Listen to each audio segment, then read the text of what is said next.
The Dragon had forged a new shield. With the introduction of the Type 054A frigate, the People's Liberation Army Navy, or PLAN, had created the modern, mass-producible workhorse it so desperately needed. The crisis of its obsolete, rusting coastal fleet was being solved with breathtaking speed. China now possessed a fleet of capable, multi-mission frigates. But in solving the problem of hardware, a vital it sea lane uncovered in a the new, Gulf of far Aden. more public A new and kind of deeply war is humiliating raging. problem, a crisis Somali of duty. piracy. On the other side of the world, in the vital sea lanes of the Gulf of Aden, a new kind of war was raging. Somali piracy had exploded into a global security crisis. International trade was under siege, yet the navies of the world, the United States, NATO, Japan, India, and others, had responded, sending their warships thousands of miles from home to protect this critical artery of the global economy.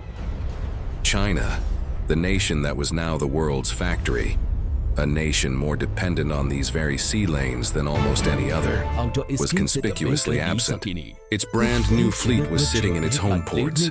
This was not just a logistical problem. It was a profound crisis of legitimacy. How could a nation aspire to be a global essentially superpower a free rider. if it could not or would We not have the contribute ships. to the security of the global commons do we upon have the which its will? own prosperity depended? Every day, the headlines were filled with stories of heroic rescues and tense standoffs conducted by an international coalition of navies. And every day the question grew louder in the world's capitals. Where is China? This inaction was a powerful statement. It reinforced the narrative that the plan, for all its new steel, was an insular regional force, concerned only with its own backyard. It suggested that China was a free rider, happy to profit from a global system, but unwilling to share the burden of protecting it. For a nation desperate to be seen as a responsible global leader, this was an untenable position. The pressure was immense. China had the ships, but did it have the will, the doctrine, and the logistical capability to sustain a meaningful, long-range, open-ended security mission, thousands of miles from home? For the first time in its modern history, the solution was one of the most significant strategic decisions in the history of the modern Chinese state. In late 2008, China announced it would join the international anti-piracy effort and dispatch its own naval task force to the Horn of Africa. This was a monumental leap. To execute this mission, they needed the perfect tool, not a massive destroyer or a vulnerable patrol boat, but a tough, reliable, and versatile workhorse with the endurance for a months-long deployment. They needed the Type 054A, the ship that would become a quiet, professional symbol of this historic new mission. Was the second frigate of this revolutionary class, the CNS Huangshan, hull number 570. The Huangshan was a statement of a navy accepting its new global responsibilities. Commissioned in May 2008, she was a product of a now mature production line, a perfect expression of the versatile Type 054A design. Her mission was to be on the front line of this new era of Chinese power. She was not just a warship. She was to become a global guardian, equipped with a balanced arsenal, a helicopter hangar essential for maritime security operations, and, most critically, a reliable and efficient diesel propulsion plant that gave her the long legs needed for an extended deployment. The Huangshan was the right ship at the right time.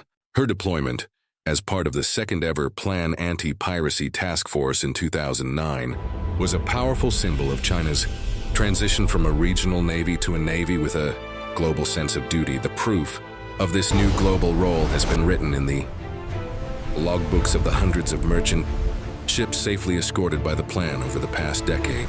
The CNS Huangshan and her sisters did not just show up. They became one of the most professional, persistent, and effective forces in the entire international coalition. We have seen the undeniable proof in the footage from the scene. The Huangshan, on her multiple anti-piracy deployments, became a workhorse. We see her steaming in close escort of vulnerable cargo ships, her crew at high alert.